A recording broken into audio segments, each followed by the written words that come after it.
സ്കൂളുകളിലെ ഓണം എക്സാമിൻ്റെ ഒരു ചെക്കപ്പ് ഒക്കെ നടന്നുകൊണ്ടിരിക്കുകയാണ് അല്ലേ. അപ്പോൾ ഇതിൽ നിന്ന് കുറച്ചെങ്കിലും മാറി നിൽക്കുന്ന ആൾക്കാർ ഒരുപക്ഷെ +1കാരായിരിക്കും. +1കാർക്ക് ഈ വർഷം ഓണം എക്സാം ഉണ്ടോ ഇല്ലയോ എന്നുള്ള ആകെ കൺഫ്യൂഷനിലൊക്കെ നിൽക്കുകയാണ്. But at the same time നമുക്ക് കിട്ടിയ ഇൻഫർമേഷൻ വെച്ച് എന്ത് ചെയ്തില്ല, ഒരു സെൻട്രലൈസ്ഡ് എക്സാം ഈ വർഷം കാണില്ല.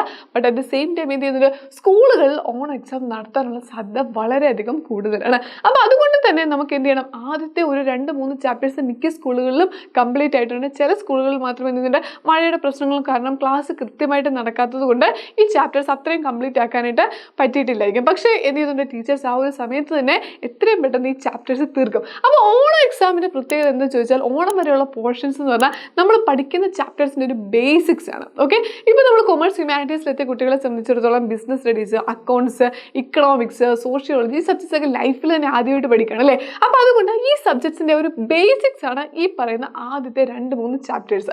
അപ്പം ഈ സമയത്ത് ഈ പറയുന്ന ബേസിക്സ് കൃത്യമായിട്ട് പഠിച്ചില്ലെങ്കിൽ ഓണം എക്സാമിന് മാർക്ക് കുറയുമെന്നല്ല, ക്രിസ്മസ് എക്സാമിന് മാർക്ക് കുറയും, ഫൈനൽ എക്സാമിന് മാർക്ക് കുറയുന്നില്ല, ലൈഫിൽ തന്നെ എന്ത് ചെയ്യും, ആകെ നമ്മൾ ഒരു ബുദ്ധിമുട്ടിലായിരിക്കും. കാരണം ബേസിക്സ് കിട്ടിക്കഴിഞ്ഞാൽ നമുക്ക് പിന്നെ എന്ത് ചെയ്യാം, അതിൽ നിന്ന് എങ്ങനെ വേണമെങ്കിലും ഡെവലപ്പ് ചെയ്തെടുക്കാനായിട്ട് വരും. സോ ആദ്യത്തെ ഈ ചാപ്റ്റേഴ്സ് ഈ പറയുന്ന സബ്ജക്ട്സ് നമ്മൾ പുതുതായിട്ട് പഠിച്ച ഈ സബ്ജക്ട്സിൻ്റെ ബേസിക്സ് ആണ്, റൈറ്റ്. അപ്പോൾ ഇത് കൃത്യമായിട്ട് പഠിച്ച് വെക്കുക എന്നുള്ളതും ഈ പറയുന്ന ഓണം എക്സാമിന് അടിപൊളിയായിട്ട് സ്കോർ ചെയ്യുക എന്നുള്ളതും എന്ത് ചെയ്യുന്നുണ്ട്, ആ കൊമേഴ്സ് ആൻഡ് ഹ്യൂമാനിറ്റീസ് എടുത്ത് നിങ്ങളെ സംബന്ധിച്ചിടത്തോളം നിങ്ങളുടെ മുന്നിലെ ഒരു ഉത്തരവാദിത്തമാണ്. ഓക്കെ, അപ്പം നിങ്ങളെ ഹെൽപ്പ് ചെയ്യാൻ വേണ്ടിയിട്ട് എജുപോർട്ട് ഇവിടെ റെഡിയാണ്. ഓക്കെ, അപ്പോൾ അതുകൊണ്ട് എന്ത് ചെയ്യുന്നുണ്ട്, കംപ്ലീറ്റ് ആൾക്കാർ ഓണം എക്സാം, ചില ആൾക്കാർക്ക് ഓണം അവധി കഴിഞ്ഞിട്ടായിരിക്കും, ചില ആൾക്കാർക്ക് ഓണം അവധിക്ക് മുന്നേ ആയിരിക്കും. അപ്പോൾ എന്തായാലും നമുക്ക് പ്രശ്നമില്ല, 15 ദിവസം നിങ്ങൾ മാറ്റിവെക്കാൻ റെഡി ആണെങ്കിൽ ഈ പറയുന്ന ചാപ്റ്റേഴ്സ്, ഈ പറയുന്ന എല്ലാ സബ്ജക്ട്സിൻ്റെയും നിങ്ങൾക്ക് ഓണം എക്സാമിന് വരെയുള്ള ചാപ്റ്റേഴ്സ് കംപ്ലീറ്റ് പഠിപ്പിച്ച് തരാൻ എജുപോർട്ട് ഇവിടെ റെഡിയാണ്. Okay, yes. അപ്പോൾ എങ്ങനെയാണ് ചാപ്റ്റേഴ്സ് 15 ദിവസം കൊണ്ട് ഇത്രയും സബ്ജക്റ്റ്, ഇത്രയും ചാപ്റ്റേഴ്സ് പഠിച്ച് തീർക്കാനായിട്ട് പറ്റുക?